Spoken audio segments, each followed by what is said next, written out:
I've spent countless hours and quite a bit of money modifying my Ford Bronco, and there's one mod I regret more than anything, and one that was worth every single dollar. Today, I'm going back through some long-term reviews of my favorite and least favorite Bronco mods.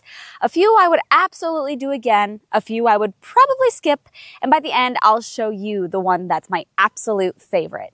And the one I genuinely regret the most. When we originally installed these, I wanted to protect the factory marine grade vinyl seats because I really liked them. But with the dogs, camping trips, and just using the Bronco like a Bronco, I didn't want to constantly worry about messing them up. The install was not horrible, but it was definitely more involved than I had expected. There were a lot of straps, buckles, Velcro pieces, and little areas you had to tuck in to get everything sitting right. And because there were no instructions in the box, there was definitely some figuring out as we went. But after living with them, I would absolutely do these again. Next up is actually a whole group of mods. All of the front lighting on my Bronco.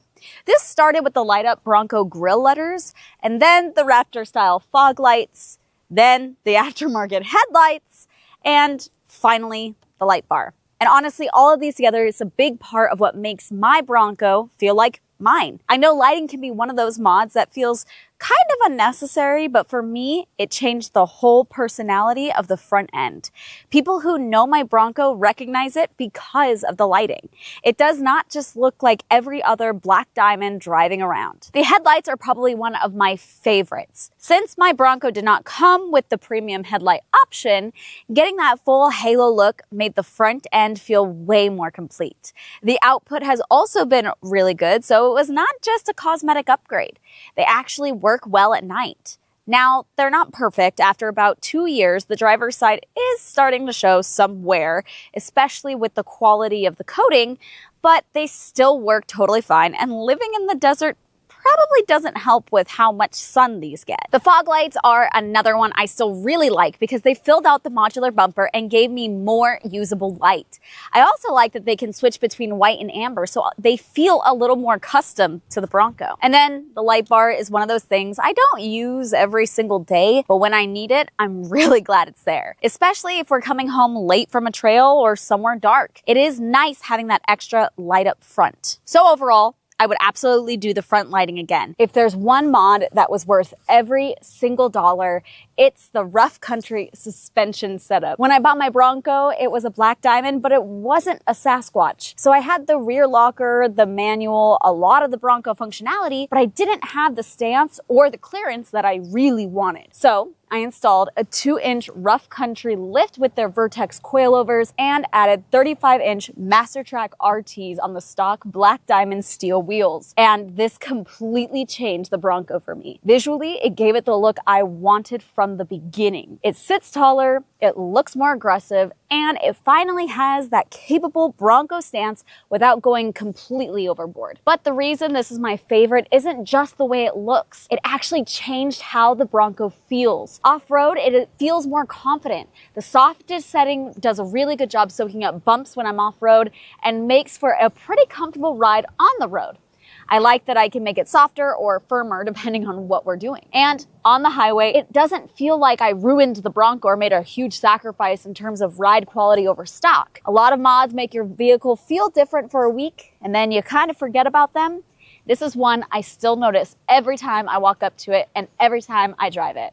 That's why it's my absolute favorite. Now we're getting into the mods that I would probably skip, and the first one is the ambient light trim on the dash. When I first installed this, I was actually really excited about it because the Bronco interior is pretty boring from the factory, and I liked the idea of having a little bit of color across the dash. The install itself was not terrible, but it did require taking apart a decent amount of the passenger side dash and removing the grab handle, dropping panels, wiring in the fuse tap, and grounding it properly. So it was definitely more involved than just sticking on a light strip. And at first, I actually really liked it. But after living with it, I just do not think about it very much at all anymore. The biggest thing is that it does not seem to remember the last color I picked, so eventually I stopped cycling through all the colors. Most of the time, it is just kind of there. It works, but it's not one of those mods that I get excited about every time I get into the Bronco. The other thing that I didn't really like about it is the carbon fiber look of it. I never really had anything carbon fiber inside my Bronco until I added that, and it just kind of didn't make sense. It felt out of place. Then when we got the new steering wheel, it did have the carbon fiber accents on it, so it did make it feel a little bit more connected. But at the end of the day, I had to get another mod to then be able to make this mod make sense. The next mod I have to be honest about is the sub placement. When we did the Bronco speaker upgrade, we got a lot of comments about where we put the sub, and after living with it, I definitely have some thoughts. First, the location itself was intentional. We picked the passenger footwell because this is a two-door Bronco and space is limited.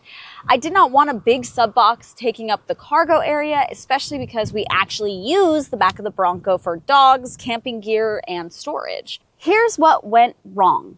We mounted it on a bracket and used Velcro to mount it, and it felt sturdy, and at the time, it was. But after actually living with it, the Velcro just does not have the strength to hold the sub where we wanted it. It started letting go and the whole thing slides down. And once it slides down, it eats into the passenger's foot space, which is exactly what we were trying to avoid. So would I do this again? Yes, because I do love the upgraded sound. The sub was easy to install. It sounds good enough for what I wanted. And I still think adding bass to the Bronco was worth it. But I would not mount it in the same way.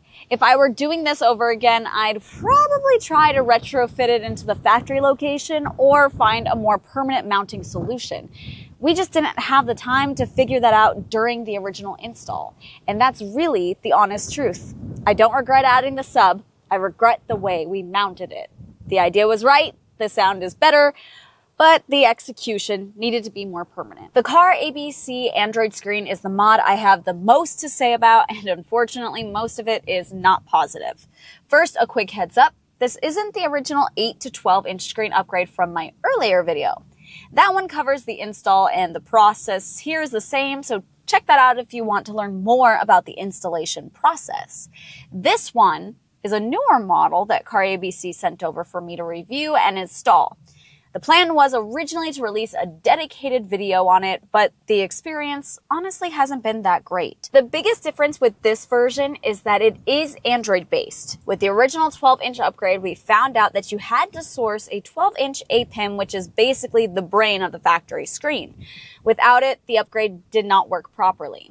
What is nice about this Android version, at least on paper, is that you keep your factory APIM, so you still have access to your factory Sync Force system through the screen. On top of that, you get a full Android operating system, so it is basically an Android tablet built into the dash. And there are some pros to that. You can run apps natively without going through CarPlay or Android Auto, so things like YouTube, Netflix, and Maps run right through Android.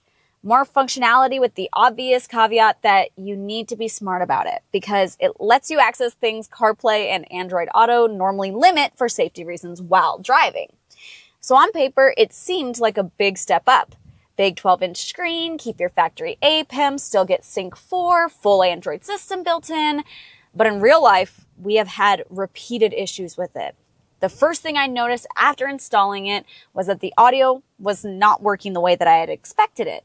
I reached out to CARABC and they told me this is a wired CarPlay and wired Android Auto, not wireless.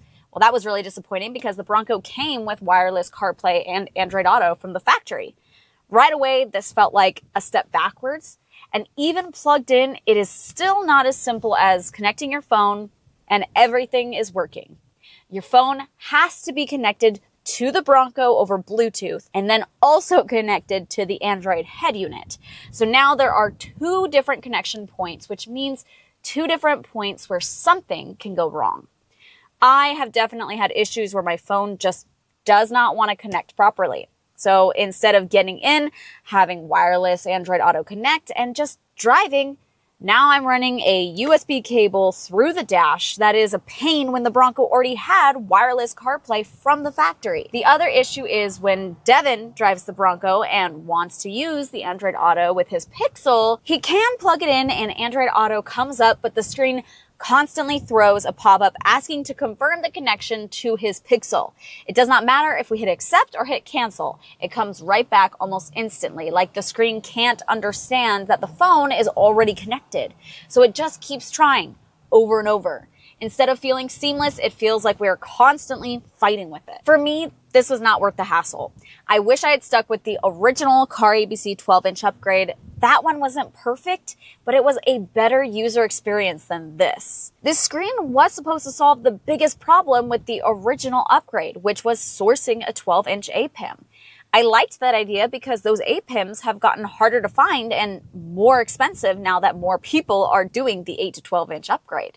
But this version solved that problem and created new ones that bother me every single time I use it. CARABC does have a new version on the way to me that is supposed to be Sync 4 based instead of Android based. And the idea is you still keep your factory APIM without sourcing a 12-inch one to get a much better factory style experience. If that one works better, I will definitely follow up. But as of right now, this Android screen is the Bronco mod that I regret the most. That follow-up should be coming, so subscribe so you don't miss it. And now I want to know what you think. What's one Bronco mod you absolutely love and one that you wish you skipped? Let me know down in the comments below. If you're interested in picking up some of these mods for your Bronco, we'll do our best to link either the original parts or the closest similar options in the description below. And if you want to see how easy or not so easy the suspension was to install, watch that video right here. We'll catch you guys on the next one. Bye, guys.